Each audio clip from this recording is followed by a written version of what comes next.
ওকে, so আমরা potential difference থেকে আজকে স্টার্ট করি। তো পটেনশিয়াল ডিফারেন্স মানে কি? বিভব পার্থক্য বা ইলেকট্রিক পটেনশিয়াল, যেটা হচ্ছে কি তড়িৎ বিভব। সো তড়িৎ বিভব, আমরা আগে তড়িৎ বিভবটা বোঝার চেষ্টা করি, তারপরে তড়িৎ বিভব পার্থক্য যেটা সেটা বোঝার চেষ্টা করব। সো প্রথমে দেখি তোমাদের কার কি আইডিয়া আছে বলো তো, পটেনশিয়াল ডিফারেন্স বা ইলেকট্রিক পটেনশিয়াল বলতে কি বোঝো তোমরা? কারো কোনো আইডিয়া? হ্যাঁ বলো। ভোল্টেজ স্যার বিভব। হ্যাঁ বলো। স্যার অসীম দূর থেকে একক ধনাত্মক চার্জকে তড়িৎ ক্ষেত্রে আনতে যে কাজ সাধিত হয় তাকে বিভব, তড়িৎ বিভব বলে আর কি। আচ্ছা, তরিকুল এটা বললা, আর কে বলবা? স্যার কোন একটা পয়েন্টে না দুইটা পয়েন্টের মাঝামাঝি যে বিভব পার্থক্য, স্যার এটাকে তড়িৎ বিভব, তড়িৎ ক্ষেত্রে কোনো দুইটা বিন্দুর মধ্যবর্তী যে পার্থক্য, চার্জের পার্থক্য থাকে, এটাকে স্যার তড়িৎ বিভব পার্থক্য বলে। স্যার আমি বলি স্যার, চার্জের পার্থক্য কিভাবে বিভব পার্থক্য হয়? মানে হলো না তোমারটা ক্লিয়ার? হ্যাঁ প্রদীপ বলো। স্যার প্রতি একক ধনাত্মক আধানকে যদি তড়িৎ ক্ষেত্রে এক বিন্দু থেকে অন্য বিন্দুতে স্থানান্তর করতে সম্পূর্ণ কাজের যে পরিমাণটা স্যার, ওটা হচ্ছে ওই বিন্দুর জন্য বিভব পার্থক্য। তাহলে তড়িৎ বিভব কাকে বলবা? ও আচ্ছা, তড়িৎ বিভব, তড়িৎ বিভব স্যার এটা আমার ক্লিয়ার খেয়াল নাই, কিন্তু বিভব পার্থক্যটা মনে আছে। আমি বলি হ্যাঁ হ্যাঁ বলো। স্যার, তড়িৎ প্রবাহ করার জন্য স্যার যে বল প্রয়োগ করা হয় তাকে স্যার তড়িৎ বিভব বলা হয়। না, হলো না তো। তো ওই আসলে দুইজনের দুইটা হয়েছে আর কি, ভালো ভালো মানে ঠিক মতো একদম। প্রদীপের হয়েছে যে বিভব পার্থক্য কাকে বলে সেটা সে ঠিক মতো হয়েছে। আরেকজন প্রথম দিকে যে তরিকুল বলছিলাম মনে হয় যে তড়িৎ বিভব কাকে বলে, একজনের বিভবটা হয়েছে, আরেকজন বিভব পার্থক্যটা হয়েছে। ঠিক আছে, তো আমরা চলো আমরা দেখি। প্রথমে যেটা হচ্ছে যে মানে শুরুর আগে যদি সিম্পলি বলে ফেলি, যারা বলছো তারা ক্যাচ করতে পারবা। তড়িৎ বিভব হচ্ছে কি অসীম দূরত্ব থেকে যে কোনো একটা চার্জকে তড়িৎ ক্ষেত্রের কোনো একটা বিন্দুতে আনতে যে পরিমাণ কাজের প্রয়োজন হয় সেটাই হচ্ছে ইলেকট্রিক পটেনশিয়াল। তো অসীম থেকে তড়িৎ ক্ষেত্রে কোনো বিন্দুতে আনতে কাজের পরিমাণ হচ্ছে ইলেকট্রিক পটেনশিয়াল। ওকে, আর পটেনশিয়াল ডিফারেন্স কি? পটেনশিয়াল ডিফারেন্স তড়িৎ ক্ষেত্রের মধ্যেই এক জায়গা থেকে আরেক জায়গায় নিতে যে পরিমাণ কাজের প্রয়োজন হয় সেটাই হচ্ছে ওই দুই পয়েন্টের মধ্যকার বিভব পার্থক্য। ঠিক আছে? ওকে, সো এখানে আমি যেটা করি সেটা হচ্ছে,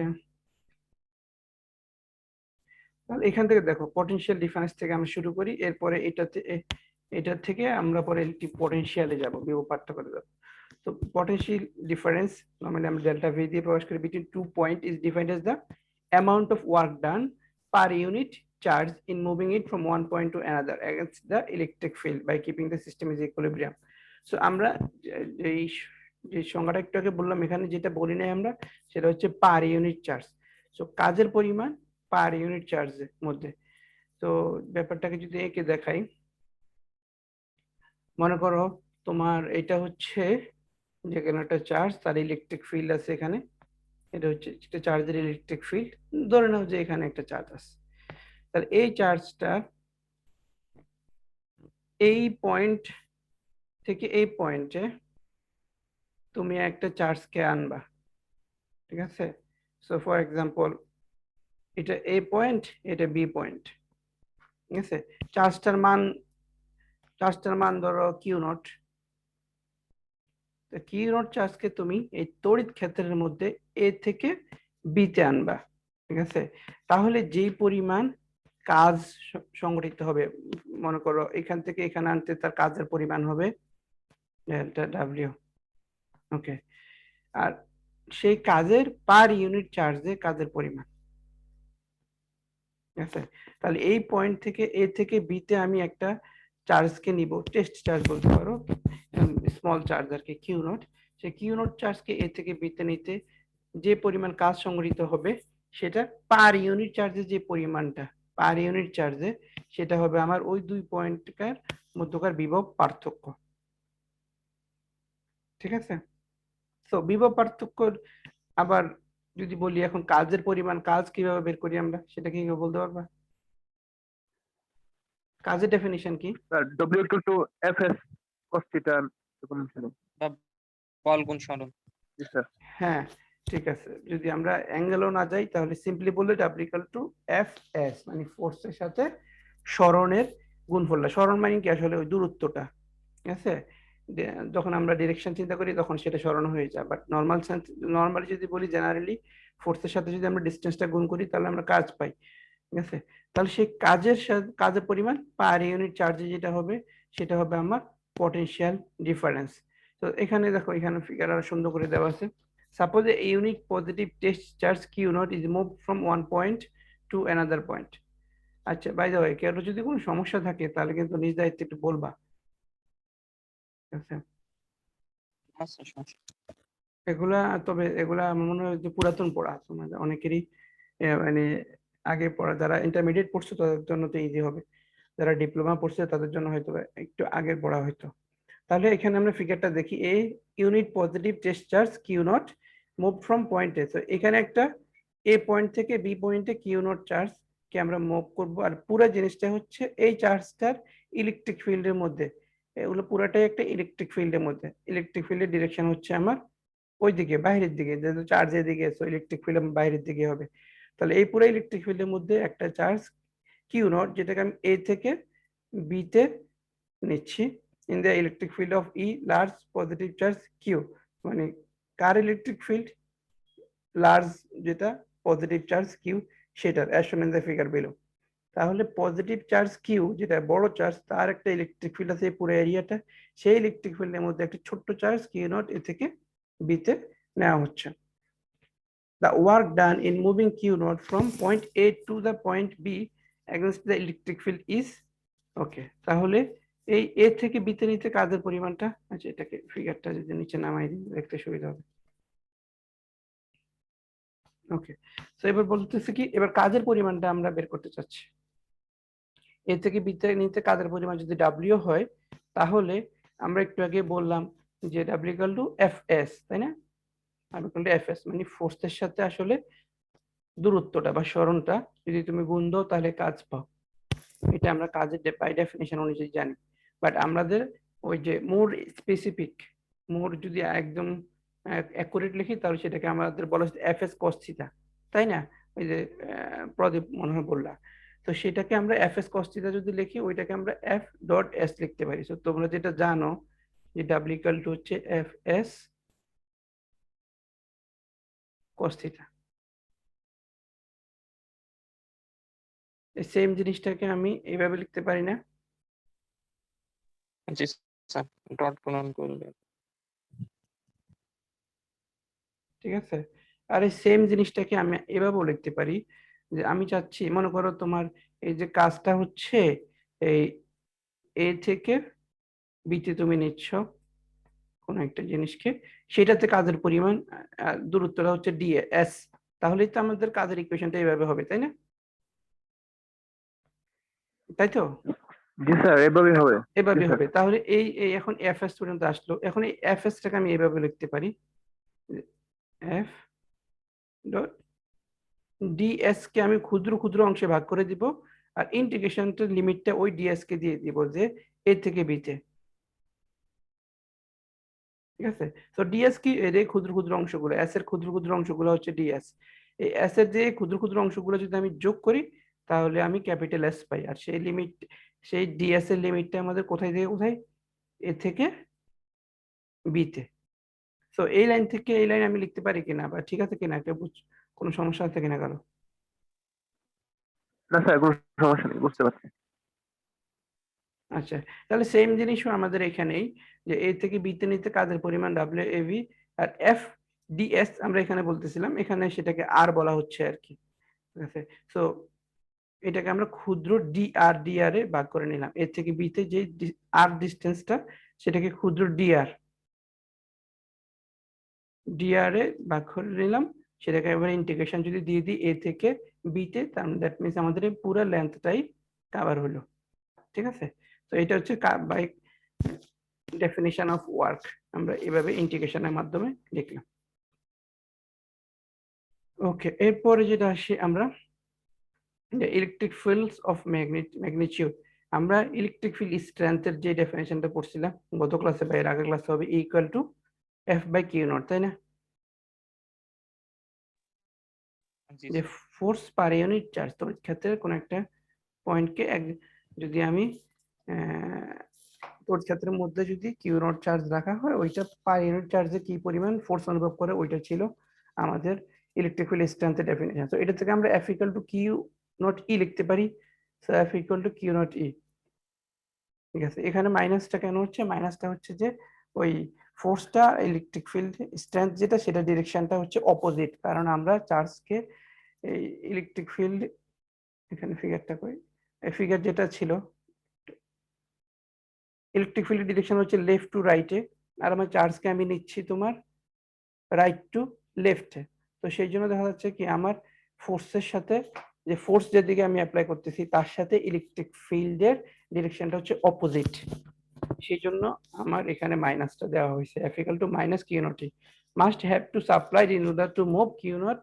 এই পরিমাণ ফোর্স আমাদেরকে কিউ নটকে দিতে হবে, এই জায়গার কিউ নটকে দিতে হবে, এটাকে এ থেকে এদিকে নিতে ইলেকট্রিক ফিল্ডের অপোজিটে। তাহলে আমরা এখন এই যে ডাব্লিউ এর মানটা, সরি এফ এর মানটা বসাই দেবো এখানে, এই ইকুয়েশনে যদি বসাই দিই তাহলে তো হয়ে গেল। ওকে, সো এই এফ এর মানটা আমি এই জায়গায় বসালাম, তাহলে আমি এটা পেলাম। এরপর এটা থেকে এটাতে আসি, কিউ নোট তো কনস্ট্যান্ট, সো কিউ নোটকে আমি ইন্টিগ্রেশনের বাইরে নিয়ে আসলাম, এটা এইভাবে করলাম। তাহলে এখন কিউ নোটকে যদি আমি এই পাশে নিয়ে আসি, তাহলে এটা এখন কি হলো আমার ওয়ার্ক পার ইউনিট চার্জ, তাই হয়ে গেল না? জি স্যার। তাহলে স্যার। এই জিনিসটাকে আমি এখন আমাকে পটেনশিয়াল ডিফারেন্স ডেল্টা ভি লিখতে পারি। আর কার কার মধ্যে ডিফারেন্স? ভি পয়েন্ট আর এ পয়েন্ট, এই দুইটা পয়েন্টের মধ্যকার, এ আর ভি পয়েন্টের মধ্যকার যে বিভব পার্থক্য, সেটা হচ্ছে আমার delta V, V V minus V A. তাহলে আমরা এটাকে V V minus V A equal to same জিনিস এটা লিখতে পারি। তো সিম্পল, যে প্রথমে পটেনশিয়াল ডিফারেন্সের ডেফিনেশনটা দিয়ে, আর ওইখানে তোমার কাজের ডেফিনেশন, কাজের সংজ্ঞা থেকে সেটা ইয়াটা ম্যাথমেটিক্যাল ফর্মটা লিখে ওখানে ফোর্সের মান বসাইলাম, তারপরে ওইখান থেকে আমরা জাস্ট কিউ নটকে লেফট সাইডে নিয়ে আসলাম, work done per unit charge পেয়ে গেলাম, যেটা আমাদের বাই ডেফিনিশন সেটা হচ্ছে পটেনশিয়াল ডিফারেন্স। সো আলটিমেটলি এটা আমরা এভাবে লিখতে পারি। তো এটা আমাদের কাজে লাগবে, যে পটেনশিয়াল ডিফারেন্সের ইকুয়েশনটা কি, মেইনলি এটা। ঠিক আছে, আচ্ছা এবার ইলেকট্রিক পটেনশিয়াল যেটা বলছিলাম, পটেনশিয়াল বলছিলাম কি, যে অসীম থেকে কোনো একটা চার্জকে তড়িৎ ক্ষেত্রে কোনো বিন্দুতে আনতে হবে। তাহলে আমরা এতক্ষণ এ থেকে বি টানছিলাম, এ থেকে বিতে আসছিল একটা টেস্ট চার্জ, আর ইলেকট্রিক পটেনশিয়ালের যদি ইকুয়েশন বের করতে চাই, তাহলে আমাকে এই ইকুয়েশনে কি করতে হবে বলতো? এখান থেকে আমি এই ইলেকট্রিক, চার্জটা অসীমে থাকতে হবে। এই চার্জ না, চার্জ তো একটাই, বলো যে চার্জটা অসীম থেকে যেহেতু শুরু হতে হবে, আর আমাদের স্টার্টিং পয়েন্ট হচ্ছে এ, তাহলে আমরা এ কে অসীমে চিন্তা করতে হবে আসলে। তো এ যদি অসীম থেকে হয়, মানে এর ভ্যালুটা যদি অসীম হয়, তাহলেই অসীম থেকে বিতে আনতে যেটা হবে সেটা ইলেকট্রিক পটেনশিয়াল হবে বি পয়েন্টে। তাহলে আমাদের এখন এই এ কে যদি চেঞ্জ করে আমরা এখানে ইনফিনিটি বসাই দিই, তাহলে সেটা হয়ে যাবে তোমার ইলেকট্রিক পটেনশিয়াল হয়ে যাবে। ঠিক আছে, বাই ডেফিনিশন, কারণ ইলেকট্রিক পটেনশিয়াল ডেফিনিশন হচ্ছে তোমার অসীম থেকে কোনো একটা পয়েন্টকে। তাহলে দেখো এখানে তাই লেখা আছে, absolute electric potential at a point is defined as the amount of work done per unit charge in moving it from infinity to a specific field point against the electric field by keeping the system is equilibrium. তাহলে electric পটেনশিয়ালের ডেফিনেশনটা কিভাবে দেওয়া হবে? amount of work done per unit charge in moving it from a infinity to the specific field, infinity to the any field of the electric field, of course against the electric field. আচ্ছা, to find the absolute electric potential পাইতে হলে কি করতে হবে আমাকে? ওই যে এ কে আমার ইনফিনিটিভ বসা দিতে হবে, তাহলে বি ইনফিনিটিভ হচ্ছে 0, তো এটা ভি এটা হয়ে যাবে 0, এটা ইনফিনিটিভ থেকে শুরু হবে যেটা আমি ওখানে দেখাইছিলাম, তাহলে ভি আর তোমার ইকুয়েশনটা তোমার এই ধরনের হয়ে যাবে, ঠিক আছে? তো ভি আর এর ইকুয়েশন হবে এটা। তো আমরা একটা ইলেকট্রিক পটেনশিয়াল ডিফারেন্সের একটা ইকুয়েশন পাইলাম আর একটা ইলেকট্রিক পটেনশিয়ালের পাইলাম, ঠিক আছে? দুইটাতেই এটা মোটামুটি ঠিক আছে, ইডিআর আছে, বাট লিমিটেড চেঞ্জ আছে, আর বাম পাশে তো অবশ্যই চেঞ্জ থাকবে। স্যার ভি আর কেন হইলো এটা একটু খেয়াল করিনি। বলো বলো, কি বললাম? স্যার ভি আর ডিআর, ভি আর নিচে স্যার সবার ও লাস্ট বিআর হচ্ছে যে মানে ওই এখন তো মনে করো এখানে তো দুইটা ছিল, দুইটা থেকে এখন তো একটা চলে আসছে, মানে শুধুমাত্র ইলেকট্রিক পটেনশিয়াল একটা চলে আসছে, তাহলে ওই ভিভি কে আসলে ভিআর লিখছে আর কি, সেম জিনিস। ভিভি কে ভিআর লিখছে এবং বলা হচ্ছে যে এই ভি চার্জটা তোমার আর দূরত্বে আছে এখন, সেই জন্য ওই বি পয়েন্টটা না লিখে ডিস্টেন্সের সাপেক্ষে লিখছে আর কি। তো এখানে যদি তাই দিয়ে দাও, এই যে এইভাবে যদি দিয়ে দাও, ঠিক আছে, তাহলে আর বুঝতে সমস্যা নাই যে ভিভি আর ব্র্যাকেটে আর অর্থ হচ্ছে যে এটা আর এর ফাংশন, মানে আর এর উপরে ডিপেন্ডেন্ট সেটা। ওকে, এরপরে কি হচ্ছে, how do you present the expression electric potential V due to point charge? তো ইলেকট্রিক পটেনশিয়ালের ইকুয়েশনটা বের করতে বলছে, এটা তো আমরা সিম্পল ইন্টিগ্রেশনের মাধ্যমে পাইলাম, ঠিক আছে? এটা কিন্তু জাস্ট বলতে পারো শুধু ডেফিনেশন পর্যন্ত দেওয়া হইলো, কিন্তু ইলেকট্রিক পটেনশিয়ালের একটা ম্যাথমেটিক্যাল ইকুয়েশন বের করতে হবে, যেটা আমি তোমাদেরকে আগে বলছিলাম যে আমরা যেমন কুলম্বস লর জন্য যেরকম F = 1/4πε0 Q naught bar square সেটা বের করছি, তারপরে আমরা electric field strength E = 1/4πε0 q/r² বের করছি। সেম কাইন্ড অফ ইকুয়েশন আমরা ইলেকট্রিক পটেনশিয়ালের জন্য বের করতে হবে, তাহলে এটা খুবই ইজি। আমরা এখানে ওই যে ঘুরে ফিরে একই কথা, মানে বুঝতেই পারতেছো যে যেহেতু ই আর ডি আর আছে, তো পটেনশিয়াল বের করতে হইলে তো আগে সোজা কথা আমরা এই ইকুয়েশন থেকে শুরু করতে পারতাম, এখানেই ইর মান সোজাসুজি বসাই দিতে পারতাম, বাট একটু মানে ব্যাকগ্রাউন্ড থেকে শুরু করা আর কি, পটেনশিয়াল ডিফারেন্স থেকে শুরু করে তারপরে ইলেকট্রিক পটেনশিয়ালে আসা, এরপরে তোমার ইর মানটা আমরা বসাই দিলে হয়ে যাবে। তো চলো দেখি এটা, তাহলে এই জিনিসটা তো আগে আলোচনা করা যায়, পটেনশিয়াল ডিফারেন্স বিটুইন 2 পয়েন্ট, সেটা হচ্ছে ভিভি মাইনাস ভিএ, আর এ থেকে আর বি তে নেওয়া হচ্ছে দুইটা চার্জকে, তাহলে এই ডিসটেন্সটা হচ্ছে আর এ, এই আর এ ডিসটেন্স থেকে আর বি ডিসটেন্স এতটুকু, এ থেকে এতে নেওয়া হচ্ছে, আর এ থেকে আর বি তে নেওয়া হচ্ছে একটা পয়েন্ট চার্জ কি, সেটা কিউ নট, আর সেই ক্ষেত্রে আমার পটেনশিয়াল ডিফারেন্সের ইকুয়েশনটা দাঁড়ালো এটা, যেটা আমরা একটু আগে দেখে আসলাম। আচ্ছা, এখন আমরা ইলেকট্রিক ফিল্ড এর ইন্টেন্সিটি বা ইলেকট্রিক ফিল্ড স্ট্রেংথের যে ইকুয়েশনটা জানি সেটা কি 1/4πε0 q/r², তাই না? মনে আছে না গত ক্লাসে, না এরা অথবা এর আগের ক্লাসে করছি, এখান থেকে অনেকগুলো ম্যাথও করছিলাম, ঠিক আছে? আর এই আর দেওয়া হচ্ছে আসলে কেন, আসলে আর হচ্ছে একক ভেক্টর, যেটা আসলে এর ডিরেকশনটা প্রকাশ করে, শুধুমাত্র ডিরেকশনটা শো করার জন্য একটা একক ভেক্টর এখানে দেওয়া আছে, বাট ভ্যালুর দিক থেকে সেটা কোনো ধরনের ভ্যালু অ্যাড করবে না, যেহেতু এটা একক ভেক্টর, তার মান হচ্ছে 1। সো আমরা এই এর ভ্যালুটাই এখানে বসাই দেব, তাহলে সেটা বসাই দিলে আমরা এরকম পাই, ঠিক আছে? তো যদি আমরা বসাই দিই তাহলে আমরা এরকম পাই।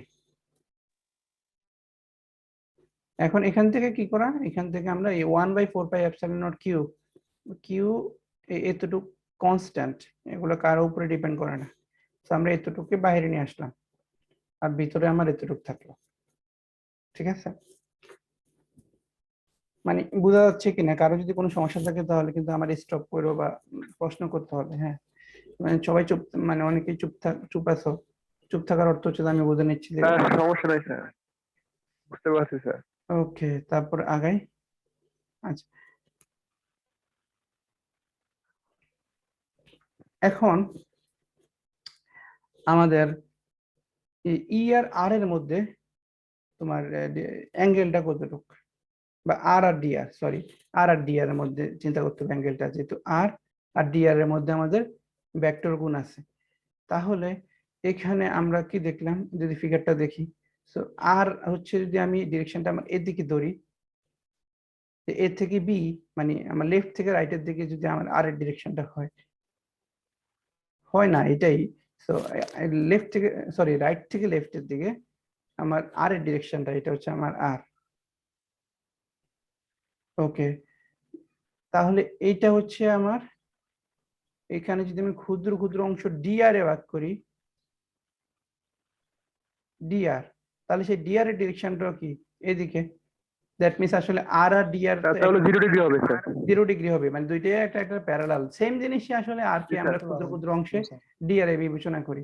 সো দুইটা আসলে একটা একটা প্যারালাল। সো এদের মধ্যবর্তী যে কোণটা সেটা হবে আমার 0 ডিগ্রি। তাহলে আর আর ডিআর, আর ডট ডিআর, সেটাকে আমরা আর ডিআর cos 0 ডিগ্রি লিখতে পারি। সো আর এর মান তো হচ্ছে, আর যেহেতু একক ভেক্টর, এটা যদি একক ভেক্টর, এটার মান হবে 1, আর ডিআর ডিআর হলো, আর cos 0 ডিগ্রি মান হচ্ছে 1, আলটিমেটলি আমার এটা হলো ডিআর। তাহলে এই পুরাটাকে আমরা লিখতে পারবো ডিআর। ঠিক আছে, তাহলে ডিআর বাই আর স্কয়ার হবে। এখন এটাকে ইন্টিগ্রেশন করলেই আমাদের চলে আসবে। সো এই যে ডিআর বাই আর স্কয়ার হলো, সেখানে আমরা লিমিটটা আমরা আর এ আর বি দিব। এখানে কি দিছি, এখানে আর এ থেকে আর বি, দেখো লিমিটটা বোঝা গেছে কিনা, আর এ থেকে আর বি, কারণ কি এই যে এই পর্যন্ত হচ্ছে আমার আর এ, আর এই পর্যন্ত হচ্ছে আমার আর বি, আর এ থেকে আমি আর বি তে আসতেছি, সেই জন্য লিমিটটা আমার আর এর সাপেক্ষে আর এ আর বি। ওকে, সো আচ্ছা, কার থেকে জানি নয়েজ আসতেছে, দেলোয়ার মিট করো। ওকে, এখন এই 1/r স্কয়ার এর ইন্টিগ্রেশন যদি করো, ইন্টিগ্রেশনের ফর্মুলাগুলোতে যদি যাও, এটা যদি করো তাহলে এটা ইন্টিগ্রেশন করলে হবে তোমার 1/-1/r হবে। ঠিক আছে, এটা যদি ইন্টিগ্রেশনের মধ্যে করো তাহলে দেখবে যে তোমার এই -1/r হবে ইন্টিগ্রেশনের যে ফর্মুলাটা আর কি। তো ইন্টিগ্রেশনের সূত্রটা দেখে নিও, দেখবে যে এরকম 1/r থাকলে কি হতো শুধু বলো তো। লন আর হ্যাঁ, very good. 1/x, x ln x হয়, 1/x স্কয়ার ইজ -1/x হয়, এটা হচ্ছে সূত্র। ওকে, তাহলে এইটাকে সেম। এইটাকে আমরা যদি ইন্টিগ্রেশন করি আমাদের -1/r হবে। তাহলে a মাইনাস আর a মাইনাসে আমাদের মাইনাস মাইনাসে প্লাস হয়ে যাবে, সো সিম্বলটা উঠে গেল। তাহলে আমাদের বাকি থাকলো শুধু এটা। ওকে, এরপরে যেটা করতে হবে জাস্ট আমাদের এখন ওই ভ্যালুটা বসাইতে হবে, ঊর্ধ্ব সীমা বিয়োগ নিম্ন সীমা। মনে আছে না ইন্টিগ্রেশনের যে লিমিটটা আমরা বসাই, সো আমাদের higher limit minus lower limit করতে হয়। তা প্রথমে আমি হায়ার লিমিটটা বসাইলাম আর বি, তারপর মাইনাস লোয়ার লিমিট আর এ, এই আর এর জায়গায় শুধু আমাদের লিমিটগুলো বসানো হয়েছে। ওকে, তাহলে এতক্ষণ আমরা কিন্তু এখনো পটেনশিয়াল ডিফারেন্সে আছি, ভি থেকে এ তে, এ থেকে ভি তে পটেনশিয়াল ডিফারেন্স যেটা, সেটাতে আছি এখনো। ঠিক আছে, এবং সেটাকে ওই যে যেটা আমাদের টার্গেট যে 1/4πε0 ওইটাতে নিয়ে যাব, সেই ধরনের ওইটার মধ্যে আছি, অনেকটাই চলে আসছি আমরা পটেনশিয়ালের ইকুয়েশনে। জাস্ট এখন কি করতে হবে, আমার আর এ যেটা সেটাকে ইনফিনিটিভে বসাই দিতে হবে, তাই না। আর এর মানটা যদি আমি ইনফিনিটিভ বসাই দিই তাহলে তো সেটা আমার পটেনশিয়াল হয়ে যাবে, যেটা আমরা একদম একটু আগেও দেখলাম যে ইলেকট্রিক পটেনশিয়াল ডেফিনিশন থেকে যখন আমরা ইলেকট্রিক পটেনশিয়াল ডিফারেন্স এর ডেফিনিশন থেকে যখন আমরা ইলেকট্রিক পটেনশিয়াল আসছিলাম, তখন আমরা শুধু এই পয়েন্টটাকে ইনফিনিটিভেই চিন্তা করছিলাম। তো এখানেও আর এই যেটা সেটাকে ইনফিনিটিভে চিন্তা করতে হবে। The electric potential at any point is the amount of work done per unit charge, এটা তো আছে। So if the point A is at infinity, then VA যদি ইনফিনিটিভ হয় তাহলে এটা শূন্য, মানে that means R A infinitive. আর এর জায়গায় আমি ইনফিনিটিভ বসাইলে আমার 1/ইনফিনিটিভ কি হয়, আসলে 0 হয়ে যায়, তাই না। তো এটা 0 হয়ে যাবে, আমার আলটিমেটলি এটা হবে ইকুয়েশন। সো আমি এটাকে জেনারেলি লিখে ভি স্মল বিটাকে বাদ দিলে এইভাবে লিখতে পারি, তাহলে v = 1/4πε0 q/r। তাহলে এটা আসলে ইকুয়েশনটা এখন যদি এটা থেকে ব্যাখ্যা করি কি দাঁড়াবে, এটা হচ্ছে electric potential, that means amount of work done to move charge q0 from infinitive to distance r। ঠিক আছে, যে কোনো একটা চার্জকে তোমার ইনফিনিটিভ থেকে r দূরত্বে আনতে যে পরিমাণ কাজটা হইলো সেটা। তো আশা করি সবাই বুঝতে পারছো। তো এটা হচ্ছে কিউ, হচ্ছে এই প্লাস কিউ কিন্তু আমার মূল যে চার্জটা সেটা। ঠিক আছে, মানে প্যাচ লাগালে হবে না, এই মূল যে চার্জটা সেটা হচ্ছে আমার প্লাস কিউ, আর কিউ নট ছিল আমাদের যেটা টেস্ট চার্জ যেটা ছিল, যেটাকে আমি এক পয়েন্ট থেকে আরেক পয়েন্টে বিবেচনা করছিলাম। ওকে, সো তড়িৎ বিভব, তাহলে তড়িৎ বিভবের ফাইনাল ইকুয়েশনটা হচ্ছে এটা, যেটা দিয়ে আসলে আমরা ম্যাথ করতে হবে না করে। তো দেখো এখানে একটা ম্যাথ দেখি আমরা। What must be the magnitude, magnitude শব্দের অর্থ কি? Value. What must be the value of an isolated positive point charge be from an electric potential at 10 centimeter from the charge to be 100 volt? তাহলে electric potential বলছে 100 volt হবে, তাহলে what must be the magnitude of isolated positive point charge, চার্জের মান বের করতে বলছে। what must be the magnitude of isolated positive point charge, positive point চার্জটার মান কত হবে যদি সেটার এই ওইটা থেকে 10 সেন্টিমিটার দূরে পটেনশিয়ালের মানটা 100 ভোল্ট হয়। ঠিক আছে, সো খুবই সহজ, পটেনশিয়ালের মান দিয়ে দিছে, ভির মান দিয়ে দিছে, আর আর এর মান দিয়ে দিছে, এখান থেকে আমাকে ওই চার্জের মানটা বের করতে বলছে। তাহলে আমরা পটেনশিয়ালের ইকুয়েশন এটা জানি, এটাতে একটু সাইড চেঞ্জ করে কিউর জন্য বের করে নিয়ে আসলাম, পরে মানটা বসাই দেওয়ার পরে হয়ে গেল। ইজি না? কার কোনো সমস্যা আছে এটাতে? না স্যার। Okay.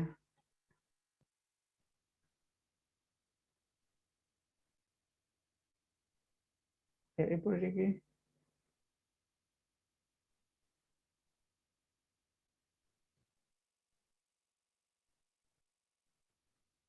তো এটা আমি করাচ্ছি না, 16 নাম্বারটা তোমরা দেখে নিও, করা যেহেতু আছে করে নিও, জাস্ট সবগুলা অনেকগুলা ভ্যালুই দেওয়া আছে, তো আর এর মান দেওয়া আছে, প্রোটন বলছে 2 প্রোটনস, তার মানে আমার চার্জের মানও দেওয়া আছে, এটা দিয়ে তো এটা করার চেষ্টা করো, এটা এখানে করাই আছে। আমরা এটা দেখি, আমি 17 নাম্বারটা দেখি। What is the electric potential at the surface of the gold nucleus, gold নিউক্লিয়াসের সারফেসের মধ্যে ইলেকট্রিক পটেনশিয়ালের মান কত? সো দেখো একটু ঠিকই আছে, এটা হচ্ছে মনে করো গোল্ড নিউক্লিয়াস, পুরো নিউক্লিয়াস। তো এই নিউক্লিয়াসটার বলছে সারফেসের মধ্যে what is the electric potential surface of the gold nucleus, এটার এই সারফেসের মধ্যে ইলেকট্রিক পটেনশিয়ালের মানটা কত সেটা বের করতে হবে। ঠিক আছে, তাহলে এইটা বের করতে হইলে আমি যদি সেন্টার যদি এটা হয়, তাহলে পটেনশিয়াল বের করতে হলে আমাদের আর লাগে, তাই না? ডিসটেন্স লাগে, তার মানে আমার এটা জানতে হবে, তাহলে না আমরা ভি সমান 1/4πε0 কিউ বাই আর যখন দিব তাইলে আমার হয়ে যাবে। কিউ হচ্ছে, আমি যেহেতু এটা গোল্ড নিউক্লিয়াস বলছে, সো কিউ আমি পাবো ওইখান থেকে, বাট আমার এ আর পাইতে হবে। তো এ আরটা আসলে কি? তাহলে হবে ওই গোল্ড নিউক্লিয়াসটার রেডিয়াস, তাই না? সেই জন্য এখানে সরাসরি ওই যে ডিসটেন্স না বলে বলা আছে যে radius of the gold nucleus is এত, দ্যাট মিনস এটা আমাদের জন্য হবে আর। ওকে, বোঝা গেছে কিনা যে এটা আর কেন? কারণ আমাদেরকে বলছে যে সারফেসের মধ্যে, গোল্ড নিউক্লিয়াসের সারফেসের মধ্যে ইলেকট্রিক পটেনশিয়ালের মানটা বের করতে, তো সারফেসে যদি বের করি তাহলে কেন্দ্রতে সাপেক্ষে ওইটার ডিসটেন্সটা আমাদের লাগবে, সেই ডিসটেন্সটা আসলে কি হয়? রেডিয়াস, সেই রেডিয়াস দেওয়া হলো, তাহলে আর দেওয়া আছে। এখন কিউর মান লাগবে আমাদের পটেনশিয়াল বের করতে হলে, কিউ, তাহলে কিউ আমরা কি জানি যে কোন একটা, কিউ হচ্ছে যে ইলেকট্রনের সংখ্যা। ঠিক আছে, তো নিউক্লিয়াসের মধ্যে তো ইলেকট্রন থাকে না, বাট প্রোটন আর ইলেকট্রনের সংখ্যা সমান, সো সেটা হচ্ছে 79, 69টা আসলে প্রোটন থাকে নিউক্লিয়াসের মধ্যে, তো এটার চার্জ হবে 79, এটা প্রোটন সংখ্যা দিল, তাহলে তার চার্জ হবে 79 ই, ইলেকট্রনের চার্জ, সেটা দিয়ে গুণ দিলাম, তাহলে এটা হবে আমার টোটাল কিউ। তো ভি বের করতে হবে, এখন তো সহজ হয়ে গেল, V equal to K Q R, মান বসানোর পরে অবশ্যই ইকুয়েশন এখানে বোল্ট দিতে হবে। তো পরীক্ষায় তোমার গোল্ড নিউক্লিয়াস না থাকে অন্য যে কোনো নিউক্লিয়াস থাকতে পারে, বাট সেক্ষেত্রে অ্যাটমিক নাম্বারটা দেওয়া থাকতে হবে, তাহলে অ্যাটমিক নাম্বার দেওয়া না থাকলে তোমার চার্জ লিখতে পারবে না। তো সিস্টেম একই, বাট অন্য যে কোনো নিউক্লিয়াস আসতে পারে। ঠিক আছে, সেই নিউক্লিয়াসের জন্য তোমার সেম প্রসেসে ইলেকট্রিক পটেনশিয়ালের মানটা বের করতে হবে। ওকে,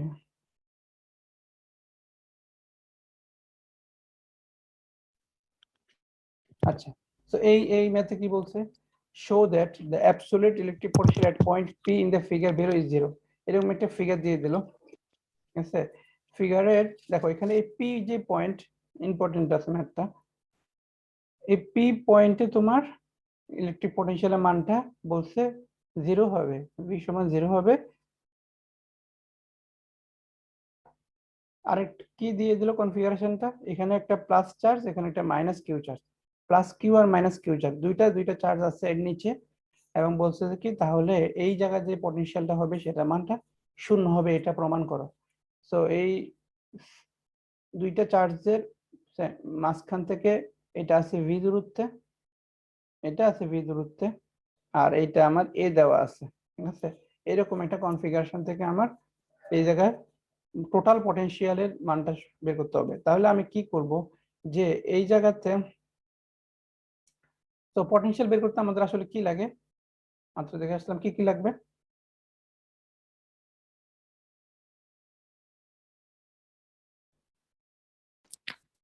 কিউ আর আর লাগবে স্যার, যে এ আর বি এখানে সূত্র পিথাগোরাসের সূত্র দিয়ে আর বের করে দেবো।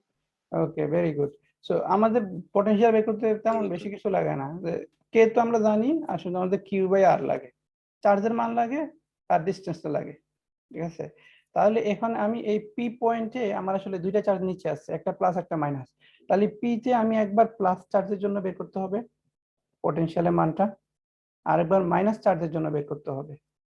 তাহলে প্লাস চার্জের জন্য যদি বের করতে হয়, তাহলে আমি সূত্রটা যদি লিখি, কে কিউ বাই আর, কিউ হচ্ছে এটা আমার প্লাস কিউ, আর কোনটা হবে এখানে, এটা, তাই না, যে পি থেকে যে দূরত্বটা ওইটা।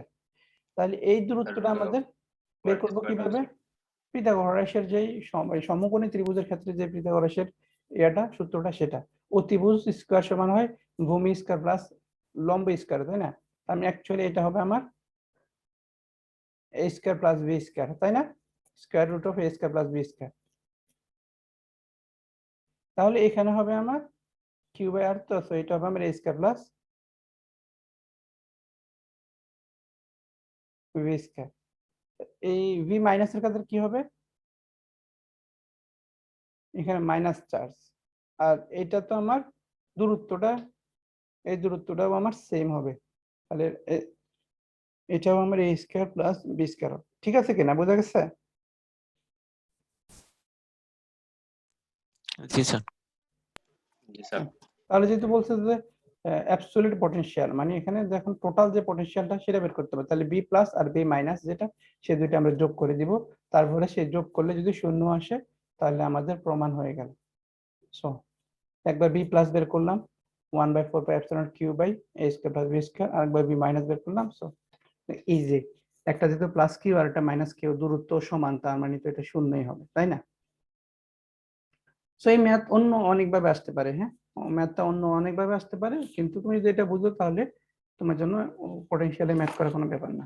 দুইটা চার্জ দেওয়া থাকবে, ডিসটেন্স দেওয়া থাকবে, তুমি পটেনশিয়াল বের করে ফেলবা, অল তোমাকে ফিগার যে এরকম থাকুক না কেন, তাই না। তো তোমার যদি চার্জের মান আর ডিসটেন্স থাকে, তুমি পটেনশিয়াল বের করে ফেলতে পারো, তোমার আর কিছু লাগে না। ওকে, সো এরপরে আমরা যেটা করি, আচ্ছা এবার আমরা ক্যাপাসিটর ক্যাপাসিটেন্স এগুলো নিয়ে একটু পড়াশোনা করব, এগুলা সহজ আছে।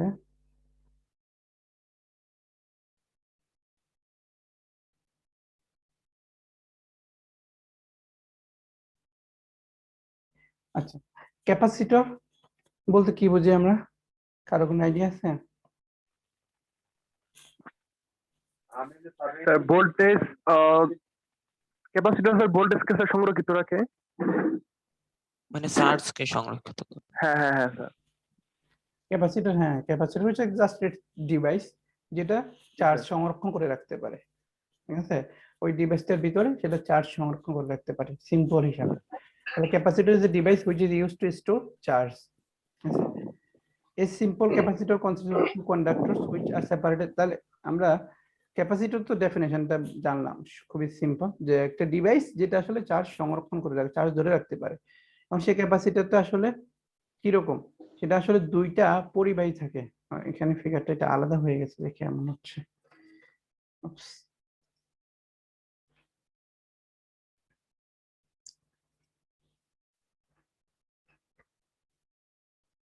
ওকে, এবারে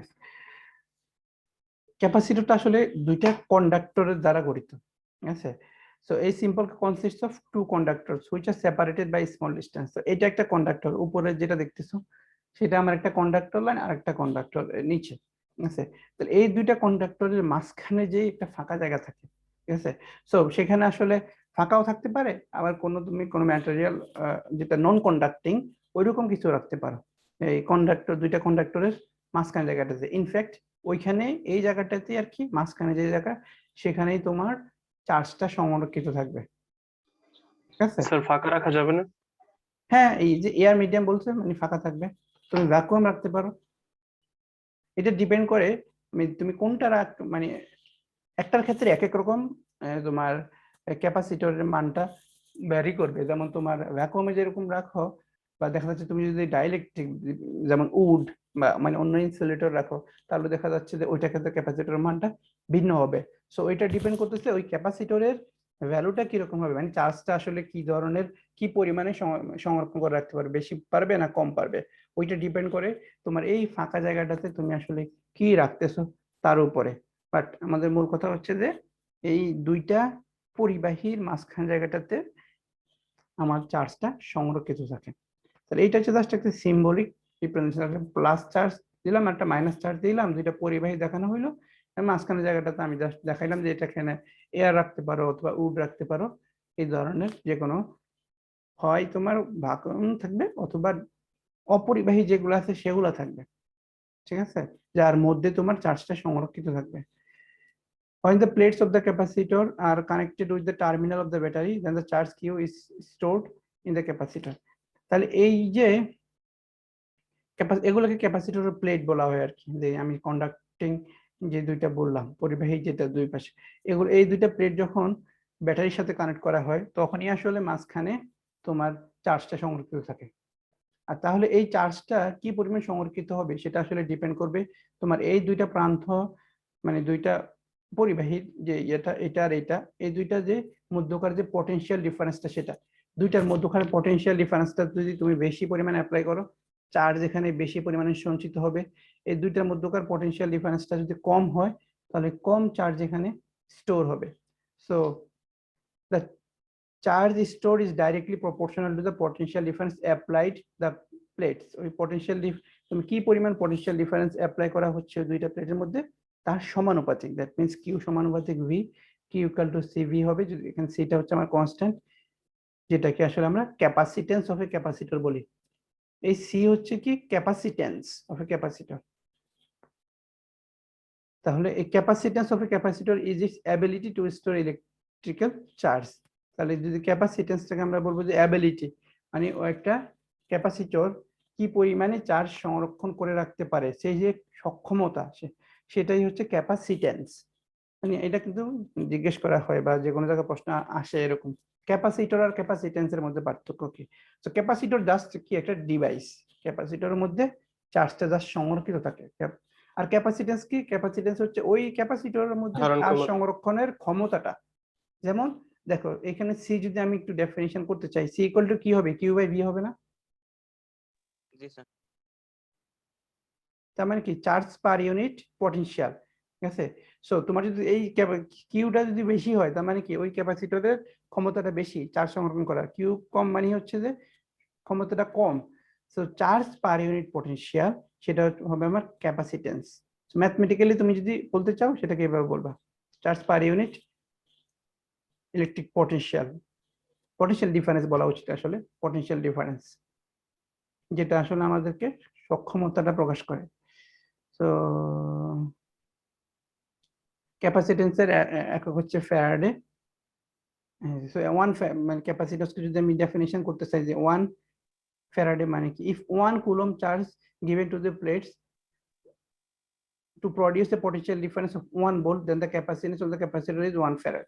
So C equal to Q by V আমি একটু আগে বললাম, আর C এর এককটা বলা হচ্ছে যে তোমার ফ্যারাডে, মানে ফ্যারাডে পটেনশিয়ালের ক্যাপাসিটেন্সের একক। এখন প্রশ্ন করা হলো যে 1 ফ্যারাডে বলতে তুমি কি বোঝো? ঠিক আছে, তাহলে 1 ফ্যারাডে আমি করতে হইলে আমাকে এখানে চার্জকে আমি 1 কুলম্ব করে দিব আর পটেনশিয়ালকে 1 ভোল্ট করে দিব। তারপরে এই 1 কুলম্ব আর 1 ভোল্টের সাপেক্ষে আমাদের ডেফিনেশনটা দিতে হবে 1 ফ্যারাডে, যে if 1 coulomb of charge is given to the plates to produce unit potential difference, একক বিভব পার্থক্য সৃষ্টি করার জন্য যে পরিমাণ চার্জ প্রডিউস হয় সেই পরিমাণটাকে আমরা বলি যে 1 ফ্যারাডে। বুঝা গেছে কি? C equal to Q by V থেকে আমি কিভাবে এই 1 ফ্যারাডে ডেফিনেশনটা দিব।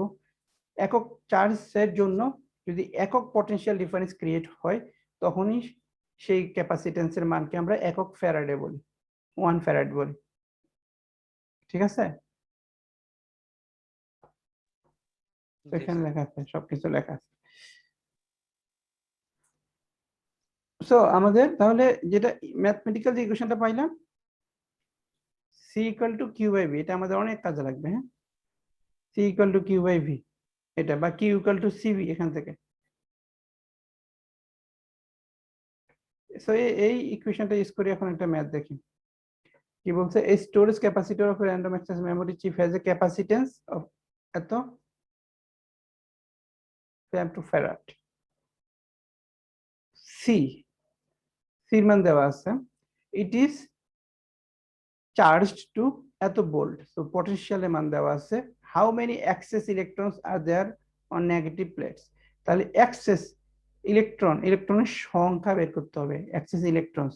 সো দ্যাট মিনস ইলেকট্রনের সংখ্যা বের করতে হবে, হাউ মেনি সংখ্যা, are there on the negative plate, ওই প্লেটের মধ্যে ইলেকট্রনের এক্সেস সংখ্যা কতটুকু আছে। তো মানে যদি মানে আবারও বলি ম্যাথটা কি বলছে, ম্যাথটা বলছে যে ক্যাপাসিটেন্সের মান দেওয়া আছে এবং তোমার কি পরিমাণ চার্জ ওখানে স্টোর আছে, সরি চার্জ বললাম কেন, মানে দুইটা প্লেটের মধ্যকার যে পটেনশিয়ালটা সেটা দেওয়া আছে। ঠিক আছে, এখন আমাকে কি বের করতে হবে যে ওই যে প্লেট আছে প্লেটগুলোর মধ্যে ইলেকট্রনের সংখ্যা, এক্সেস ইলেকট্রনের সংখ্যা, আসলে ইলেকট্রনের সংখ্যা বললেও আমরা পারি যেহেতু ওইটাই আমার চার্জ, তাহলে সেই ইলেকট্রনের সংখ্যাটা বের করতে হবে। তাহলে আমাদের প্রথমেই যদি আমি যেটা বের করতে হবে সেটার দিকে যদি নজর দিই যে ওইটা করতে আমার কি কি লাগবে, তাহলে হাউ মেনি যখনই আমাদের এরকম সংখ্যা বের করতে বলে আমরা কিন্তু চার্জ কোয়ান্টাইজেশনে চলে যাই, তাই না?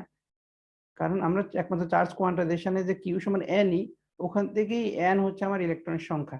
সো এই এন এর মানটা আমরা বের করলে বলতে পারি যে এখানে এতগুলা ইলেকট্রন আছে। সংখ্যা যখন হয় তখন আমরা এই চার্জ কোয়ান্টাইজেশনের সূত্রে চলে যাইতে হয়, ওখান থেকে আসলে এন এর মানটা বের করতে হবে। তো এখানেও আমাদের সেম কাজ, আমাদের এন এর মান বের করতে হবে। তো এন এর মান বের করতে হলে আমাদের কি লাগবে, কিউ লাগবে আর ই লাগবে। তো ই তো হচ্ছে ইলেকট্রনের চার্জ, সেটা সমস্যা নাই, তাহলে কিউ বের করতে হবে। তাহলে আমাদের এখন মূল টার্গেটটা কি, কিউ বের করা। কিউ যদি বের করতে পারি তাহলে আমি সংখ্যাটা বের করে ফেলতে পারবো। তাহলে সির মান আমি বের করলাম, এত পটেনশিয়াল তো দেওয়াই আছে, কিউ বের করতে হবে। আর কিউ সমান সিভি, এটা আমরা এই ক্যাপাসিটেন্সের ডেফিনিশন থেকে কিউ সমান সিভি লিখলাম। এই তো কিউর মান বের করে ফেললাম, পরে কোয়ান্টাইজেশনের সূত্রটা অ্যাপ্লাই করলাম, কি ইকুয়াল টু এন, এখান থেকে এন এর মানটা বের করলাম। সো দেখো সবাই একটু দেখো, কারো যদি কোনো সমস্যা থাকে তাহলে বলো।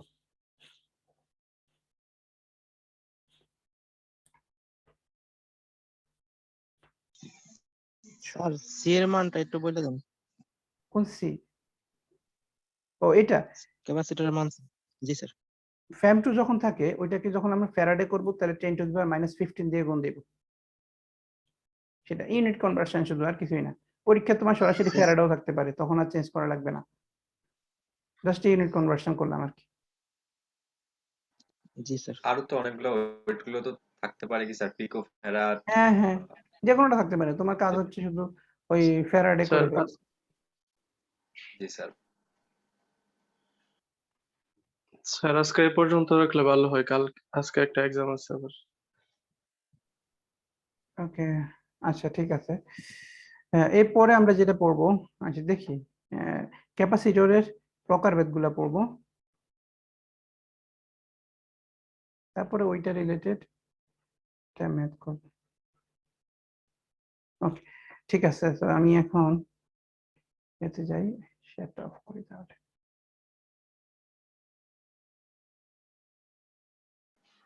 আচ্ছা, তো আমরা যেটা ফিক্স করলাম 12 তারিখে, মানে আগামী সোমবারের আগে তোমরা প্রেজেন্টেশনটা আপলোড করতে হবে গুগল ক্লাসরুমে। সেই প্রেজেন্টেশনের টপিক হবে আমাদের কোর্স রিলেটেড যে কোনো টপিক, যেমন electricity related, so electricity and magnetism যাইতে পারো তোমাদের ইচ্ছা, বাট আমি যেগুলো পড়েছি ওই রিলেটেড বা আর তার সাথে অন্য আপডেটেড যে কোনো তুমি অ্যাড করতে পারো, সে অ্যাড করে তুমি সেটা 4-5 স্লাইডের হবে না। টপিক আমি ফিক্স করি না, বুঝছো, মানে প্রেজেন্টেশনের জন্য আমি স্টুডেন্টদের উপর ছেড়ে দিই।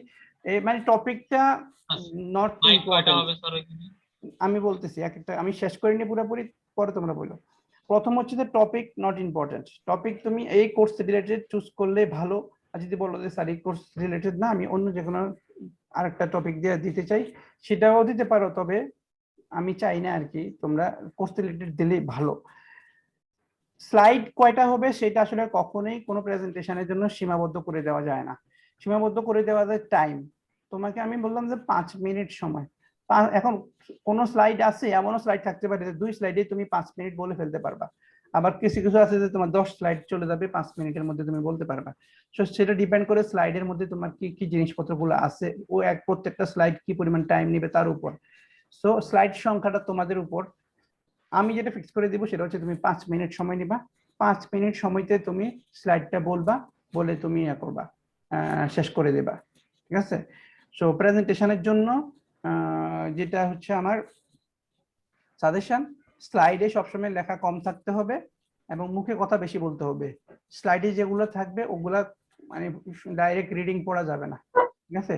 নিজের মতো করে তুমি বুঝাই দিতে হবে। একটা জিনিস, একজন তোমার সামনে মানুষজন বসে আছে, তাকে তুমি বুঝাইতেছো, তুমি যদি স্লাইড দেখে হুবহু রিডিং পড়ো, তাহলে তোমার দেখার দরকার কি? ওই যারা সামনে আছে তারাই তো পড়তে পারে। সিমিলারলি আমাকে যখন দিবা, তোমার স্লাইডে যে লেখা আছে ওই লেখা তুমি রিডিং পড়ার দরকার নাই, ওইটা আমি দেখে দেখে আমিও পড়তে পারবো।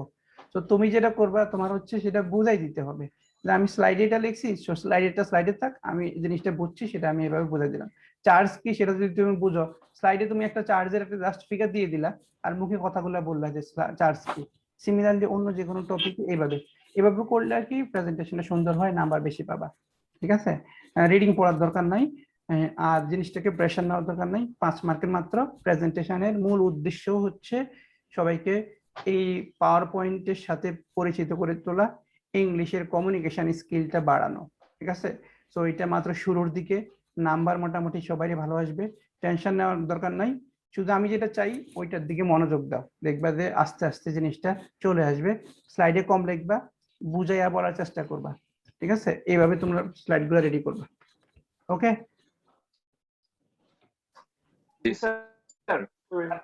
আর কারো কিছু বলার আছে আর প্রেজেন্টেশন নিয়ে? না স্যার। স্যার আমাদের স্লাইডে আমি বলি স্যার আমাদের অডিও রেকর্ড করতে হবে। আবার বলো তো কি রেকর্ড করতে বলি? অডিও রেকর্ড করতে হবে কিনা স্যার? হ্যাঁ, অডিও স্যার আমি শুনবো কিভাবে? হ্যাঁ স্যার, আমি এটাই বলতে চাচ্ছিলাম যে আমাদের কি স্যার ফেস ক্যাম ভিডিও দিতে হবে নাকি জাস্ট আমাদের ভয়েসটা দিলেই হবে ওইখানে? না না না, তুমি ভিডিও দিতে হবে। ভিডিও করতে পারবা না? আচ্ছা আচ্ছা আচ্ছা, জি স্যার। হ্যাঁ স্যার করতে পারবো এটা স্যার, সমস্যা নেই। স্যার আমার স্যার পারবো না মনে হয়। স্যার শুধু অডিও দিলে হবে না? হবে না স্যার। স্যার স্যার এমনি হ্যাঁ, এরকম করে স্যার বলো। সাউন্ড ভিডিও থাকবে স্যার, মানে ভিডিও থাকবে কিন্তু ওখানে আমার ভয়েস থাকবে স্যার, হ্যাঁ, স্ক্রিন এই যে রেকর্ড আমার, স্যার। হ্যাঁ আমি যে ক্লাস রেকর্ডিং দিই তোমাদেরকে, এটা কিরকম স্ক্রিন জি আছে স্যার, আমার ভয়েস আছে, এমনই আর কি। তো তোমরা স্যার, জুমে করতে পারো, জি সেটা স্যার, জুমে আচ্ছা। করতে পারো, বা বিভিন্ন অ্যাপস আছে স্ক্রিন মানে স্যার, রেকর্ডিং আছে, হ্যাঁ স্যার আমি PowerPoint স্যার আছে। বলতে চাচ্ছি স্যার, মানে স্যার আমাদের ফেস ক্যাম ভিডিও দিতে হবে নাকি স্যার, নাকি জাস্ট আমাদের ও আমরা না দিলেও বললেই হবে, হবে? ফেস না দিলেও হবে। ফেস না দিলেও হবে, সমস্যা নাই, ফেস নট ইম্পর্টেন্ট। আমি স্যার, হ্যাঁ স্যার এটাই বলতে তবে চাচ্ছিলাম। যদি থ্যাংক মানে ইউ স্যার। আই মিন মানে এখানে ডিপেন্ড করে আসলে অনেক কিছুর উপর।